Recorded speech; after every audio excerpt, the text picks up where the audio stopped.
हमारे चैनल में आपका इस्तकबाल है, स्वागत है। और हमारे बीच सरदना विधानसभा नगर अध्यक्ष जनाब बेताब साहब मौजूद हैं।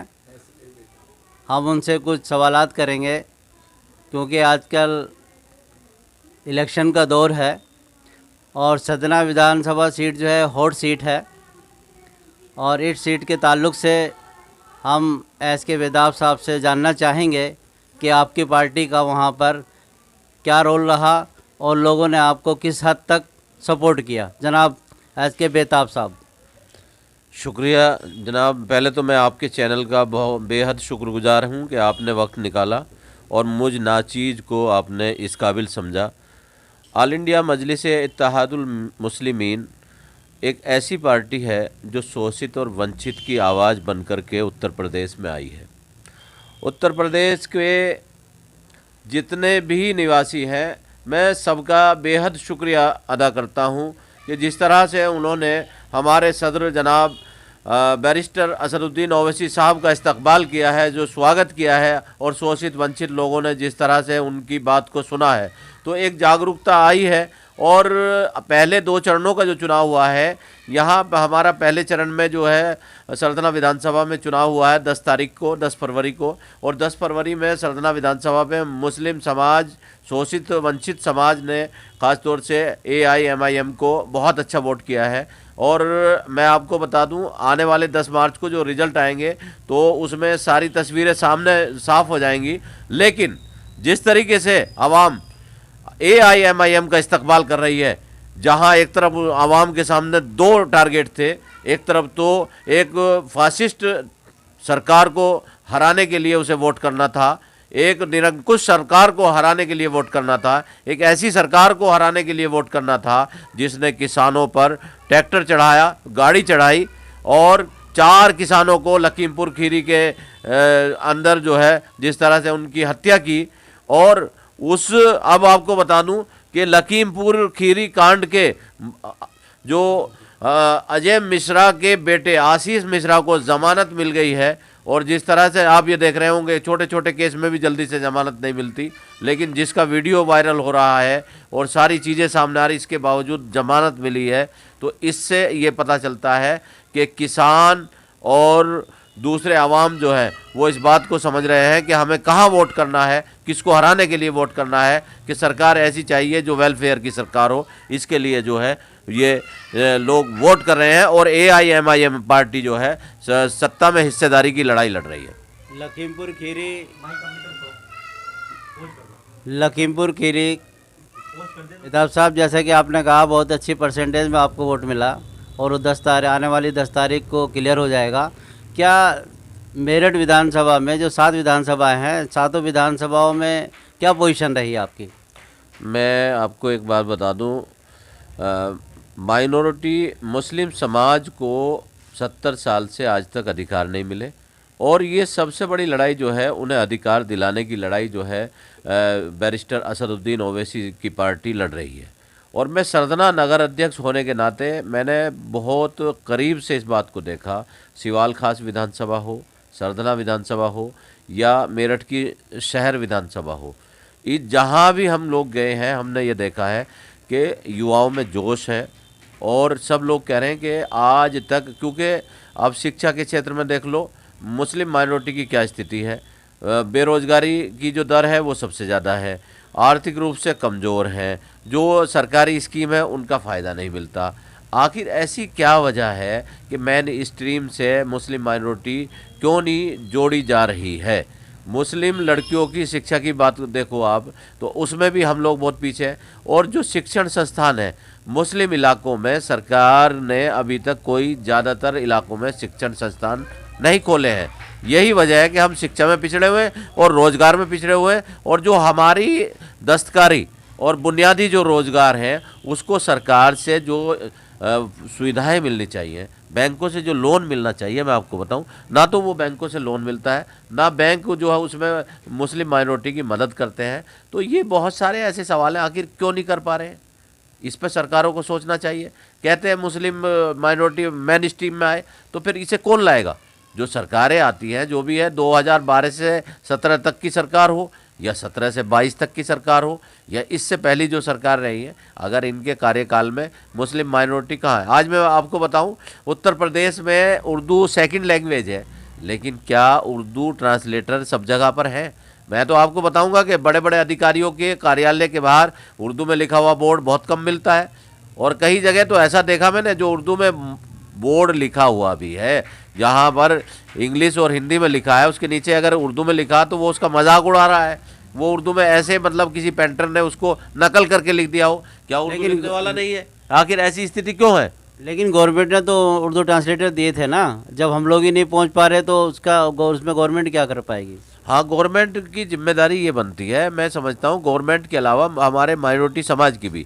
समाज से में आप डर और दहशत पैदा कर देंगे। अगर किसी के हाथ में, किसी की जेब से उर्दू का एक पर्चा निकले और उसको आतंकवादी बना करके पेश कर दिया जाए कि उर्दू का पर्चा निकला है, तो प्रदेश में ऐसी स्थितियाँ भी रही हैं।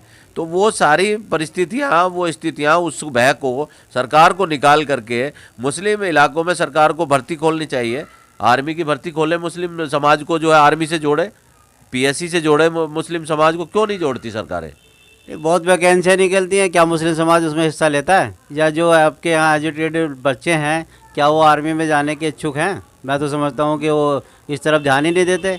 इसमें क्या राय है आपकी? मुस्लिम समाज के लोग जो है बॉर्डर पे जाने के लिए तैयार हैं, आर्मी में जाने का उनका जज्बा है, उन्हें लिया नहीं जा रहा। उनको ट्रेनिंग देनी चाहिए, सरकार को उसके लिए कैंप लगाने चाहिए। जिस तरह से विशेष भर्ती कैंप लगाए सरकार, और मैं कहता हूं देखो किस तरीके से मुस्लिम समाज क्यों नहीं आएगा आगे। मुस्लिम समाज तो तैयार बैठा है। अब तो 20 साल में, पिछले 20 साल में मुस्लिम युवा जो है उसकी सोच जो है बहुत डेवलप हुई है, और वो ये चाहता है कि हम अन्य समाज की तरह हम भी आगे बढ़ें, और लड़कियां भी हमारी समाज की आगे बढ़ रही हैं, IAS भी बन रही है, PCS भी बन रही है, और भी अन्य बहुत सारी जो छोटी नौकरियां हैं उसमें भी आ रहे हैं, पुलिस में आ रहे हैं, काफ़ी आ रहे हैं। तो सरकार अगर इसमें थोड़ा सा ध्यान दे ले कि मुस्लिम माइनॉरिटी को, क्योंकि मुस्लिम माइनॉरिटी, मैं आपको बताऊं, माइनॉरिटी कमीशन है उत्तर प्रदेश का, मुस्लिम माइनॉरिटी कमीशन की स्थिति यह है कि उसके अध्यक्ष का पता चलता है ना सदस्यों का पता चलता है, ना वो जो है मुस्लिम माइनॉरिटी की जो शिकायतें होती हैं, कितनी शिकायतें सुनी जाती हैं, जबकि उसे कैंप लगाना चाहिए, हर जिले में उसकी शिकायतें सुननी चाहिए, लेकिन क्यों नहीं सुनते? इसे राजनीतिकरण नहीं होना चाहिए। 1992 में जब से ये माइनॉरिटी कमीशन बना है, और जिस मकसद के लिए माइनॉरिटी कमीशन बनाया गया था, क्या वो उस मकसद में कामयाब है? हमें इस बात पे भी हमारी जो बड़े लोग हैं और जो हमारे IAS हैं, PCS हैं, उन्हें इस बात पे विचार विमर्श करना चाहिए कि कहीं ऐसा तो नहीं कि इसके जो माइनॉरिटी कमीशन के अधिकार हैं उन अधिकारों में कुछ कटौती की जा रही है। क्या उन्हें पूरे अधिकार मिल रहे हैं? इस बात पे गौर होना चाहिए और उसका बजट बढ़ाना चाहिए। जी, अभी आपने जिक्र किया लखीमपुर खीरी का, तो जो लखीमपुर खीरी में अभी इन्होंने जमानत दी है मिश्रा के लड़के की, तो उसमें क्या कुछ फ़ायदा पहुंचेगा गवर्नमेंट को या इससे नुकसान होगा? ये देखो, सरकारें तो जो है बनती रहती हैं, लेकिन सरकार बनाने के लिए ये जो जस्टिस है, इसमें कोई भेदभाव नहीं होना चाहिए। जस्टिस जो है जब तक नहीं मिलेगा, जब तक इंसाफ नहीं मिलेगा, तो समाज को में एक गलत संदेश जाता है, और समाज को संदेश जो है उसको ऐसा जाना चाहिए कि सरकार जो है बिल्कुल ईमानदारी से सबको इंसाफ देने का काम कर रही है। मर्डर केस, मेरा पूछने का मतलब ये था कि मर्डर केस को इतनी आसानी के साथ इतनी जल्दी जमानत मिल गई, और जो लोग बेचारे बेगुनाह हैं, जिन लोगों को छोटे छोटे केसेस में अंदर डाल देते हैं, उनको जमानतें नहीं हो पाती। मर्डर केस, और वो भी किसानों के ऊपर उन्होंने ट्रैक्टर चढ़ाया, उसके बाद उनको जमानत मिली। तो इसको किस नज़रिए से आप देख रहे हैं? इसमें गवर्नमेंट के जिस पॉलिसी पे गवर्नमेंट चल रही है उसको बेनिफिट मिलेगा या नुकसान होगा? मैं आपको बताऊं, इसमें देखिए जो कानूनी दावपेच होते हैं, इसमें कहीं ना कहीं जो है जो वकील है उसकी कुछ कमी रही होगी, और धार गाड़ी चढ़ाने का जो वीडियो था, जिस तरह से अभी भारतीय किसान यूनियन के जो राकेश टिकैत जी का एक इंटरव्यू आया, उन्होंने कहा कि हम भारतीय किसान यूनियन इसमें अपील करेगी, और जो कमियां रही हैं उसमें उस जमानत को तुड़वाने का काम करेगी, उसके लिए पूरे प्रयास करेगी। तो ये संदेश तो अच्छा नहीं गया है कि मतलब इससे तो ये लग रहा है कि एक मंत्री के बेटे को जमानत मिली है, और कहीं ना कहीं ये जो है राजनीतिक ध्रुवीकरण की कोशिश हो रही है, ऐसा मतलब लोग बता रहे हैं। अब जब ये लोग जो बता रहे हैं, तो हो सकता है इसमें कुछ सच्चाई हो। अच्छा अध्यक्ष जी, एक बात बताएं आप, जैसे कि अभी बीच में हमारे जो चीफ हैं, राष्ट्रीय अध्यक्ष AMIM के जनाब ओवैसी साहब, उन पे अटैक हुआ छिचारसी के अंदर। तो उस अटैक के अंदर जो अटैक किया जिन लोगों ने, उसमें एक मुस्लिम नाम भी आया है, जबकि वो मुस्लिम नाम बनाम ऐसे ही जोड़ा गया है। लेकिन इसमें जो राजनीतिक की जा रही है इस वक्त, मुस्लिम नाम को बहुत पॉपुलर किया जा रहा है, उछाला जा रहा है, तो इसके बारे में आपका क्या ख्याल है? मैं आपको बता दूं, ये बहुत ही दुखद है कि हमारे बैरिस्टर असदुद्दीन ओवैसी साहब पर हमला किया गया, उनकी जान लेने की कोशिश की गई, लेकिन अल्हम्दुलिल्लाह अल्लाह ताला जिसको रखेगा उसे कोई मार नहीं सकता। और वतुइज़्ज़ु मन तशा वतुज़िल्लु मन तशा, अल्लाह ताला जिसको इज़्ज़त देना चाहे उसे सारी दुनिया मिलकर जलील नहीं कर सकती, और अल्लाह जिसको जलील करना चाहे उसे सारी दुनिया मिल करके इज़्ज़त नहीं दे सकती। बैरिस्टर साहब पर जिस दिन हमला हुआ है, तो मैं आपको बताऊं कि जो शोषित वंचित और जो उनसे मोहब्बत करने वाले लोग हैं, सारे तबकों की आंखों में आंसू थे, और सब लोगों की उन माँ की दुआएं थी कि अल्लाह ने उनकी जान बचाई।